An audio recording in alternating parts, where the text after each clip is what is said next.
KPBS On Demand is supported by the San Diego County Toyota dealers, presenting a new 2025 Tundra designed to combine performance and comfort with up to 437 horsepower and 10-speed automatic transmission. See your Toyota dealer, the San Diego County Toyota dealers. We make it easy. Good morning, I'm Debbie Cruz. It's Monday, April 21st. Asylum seekers who use the CBP One app to enter the U.S. are no longer protected from deportation. More on that next, but first, the headlines. San Diego County's unemployment rate dropped to 4.2% in March. That's down from 4.4% in February. The government sector gained the most jobs. Leisure and hospitality, private education, and health services also added jobs. The trade, transportation, and utility sector lost the most jobs. This week, the county will start dropping larvicide from helicopters to fight mosquitoes. The county says it's targeting up to 52 local waterways in an effort to combat mosquito-borne diseases such as West Nile virus. The larvicide doesn't harm people or pets. The helicopter operations are just part of the county's mosquito control plan. Boats, trucks, and hand crews also distribute the larvicide. Officials say it's also important that residents dump standing water around their homes.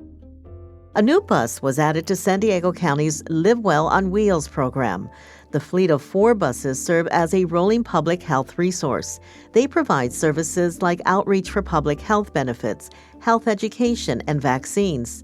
The newest bus, which is called a Live Well, will be used for tasks such as testing for communicable diseases, supporting large-scale investigations for TB, and some dental services. From KPBS, you're listening to San Diego News Now. Stay with me for more of the local news you need.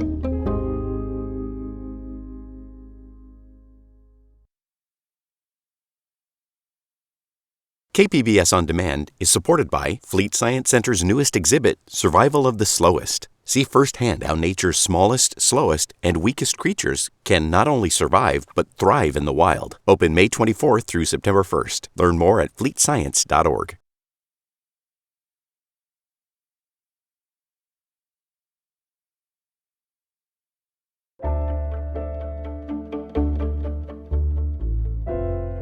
The Trump administration eliminated deportation protections for asylum seekers who entered the country through the CBP One mobile app. Reporter Gustavo Solis spoke to an immigration lawyer representing multiple migrants impacted by the decision. The news came in the form of an email. Notice of termination of parole.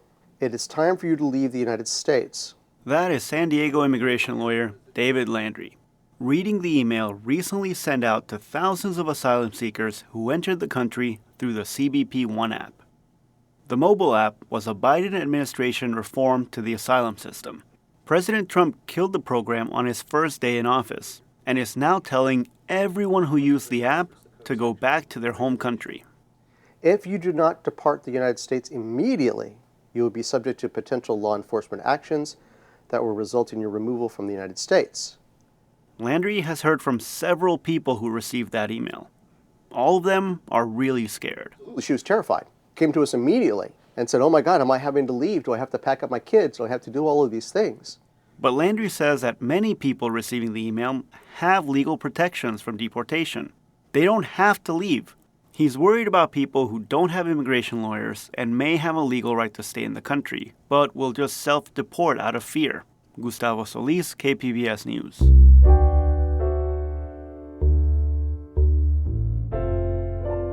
San Diego Mayor Todd Gloria is set to present his budget proposal to the City Council on Monday. Metro reporter Angie Bowen says it's a grim picture that could get worse.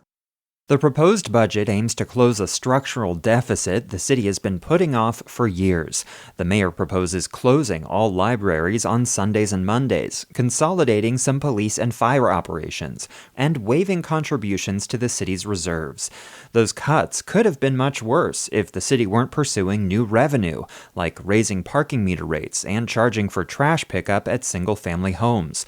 The mayor's office told KPBS that economic forecasts are changing fast due to tariffs and federal spending cuts, but it declined to speculate whether that will require more cuts in a revised budget due out next month. Andrew Bowen, KPBS News. Since January 1st, more than 740 wildfires have burned in California. That's according to CAL FIRE. Reporter Melissa May says new research from UC San Diego shows trauma from wildfires and other climate disasters can affect our ability to plan for the future. UC San Diego researchers found that traumatic experiences caused by climate, like wildfires, can have lingering impacts on our long-term decision-making abilities. Jyoti Mishra is an associate professor of psychiatry at UC San Diego. She and her colleagues studied people impacted by California's deadliest wildfire, the 2018 Camp Fire.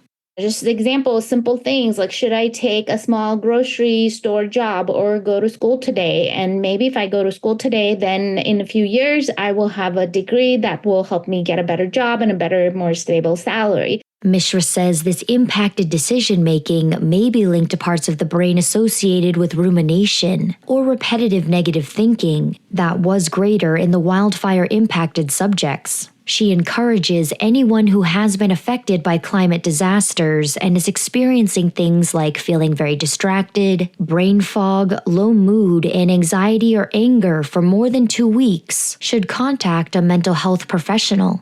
Melissa May, KPBS News. The Trump administration has frozen federal funding to some programs that promote diversity, equity, and inclusion, and threatened others. Education reporter Katie Anastas tells us about upgrades to San Diego City College's planetarium made possible by federal funding for Latino students. Since 2014, San Diego City College students have had astronomy classes in a planetarium. Bianca Sanchez does twice a week. I really like the experience in the planetarium. I would say it's the part of my day that I look forward to on my Tuesdays and Thursdays. Professors look forward to it too. Lisa Will is a physics and astronomy professor. Having taught astronomy in a planetarium and for many, many years without one beforehand, I can't imagine going back to not having a planetarium anymore. She taught the first astronomy class to use the college's planetarium in spring 2014. What I remember the most from that day was a student said, it's good to see City College finally getting what it deserves. And I think what that student really meant, it's good to see the City College students finally get what they deserve. They deserve the best equipment.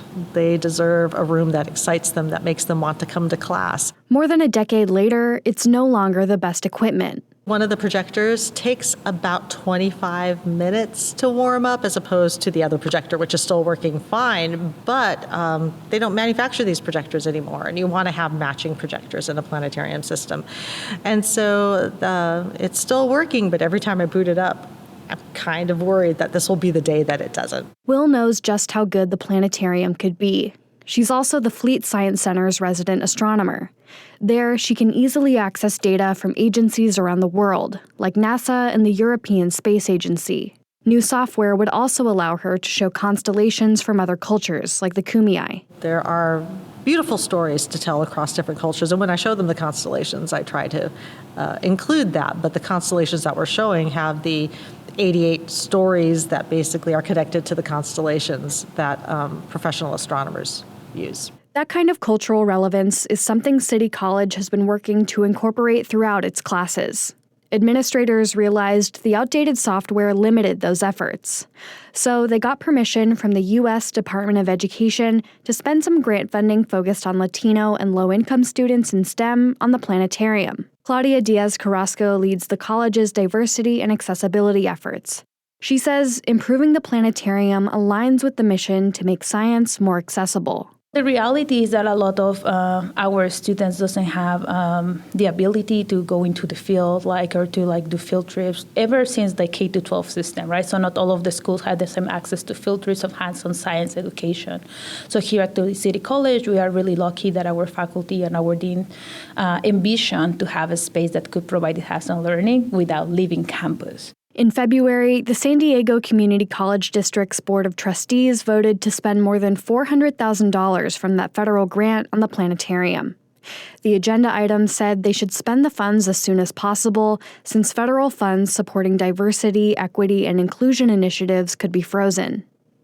Diaz-Carrasco says the funding for the upgrades is secure. Our particular grant, again, it's meant to support low-income and Hispanic or Latino students, and we haven't received any legislative action that says that that mission is going to change. So, we have been instructed to continue the work as we have been doing it. Will says it's important for federal funding to support public resources like the planetarium. I think sometimes the general public hears of these data sets or these missions and they don't feel a connection to them, but they are owed the right to witness them, they're owed the right to see that data because they paid for it, and it's theirs. The fifth and final year of the grant begins in October. Diaz-Carrasco says she doesn't expect that funding to be pulled as long as they continue to follow the parameters approved in 2021. It's helped City College expand STEM tutoring, counseling services, faculty development, and research opportunities for students. They are transferring to further institutions. They are being recognized in national conferences. So we wanted to continue to do that type of work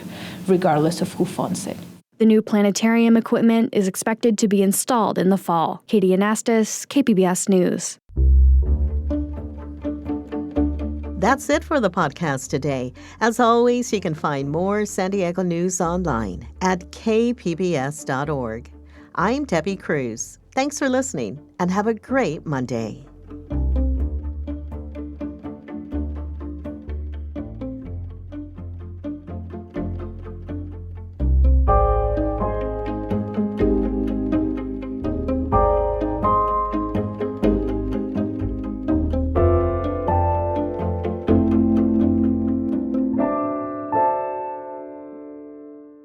KPBS On Demand is supported by Latino Legacy Foundation, presenting their Storyteller series, Reach for the Stars with Ellen Ochoa, the first Latina astronaut, former NASA director, and San Diego native, Sunday, June 29th. More at latinolegacyfoundation.org.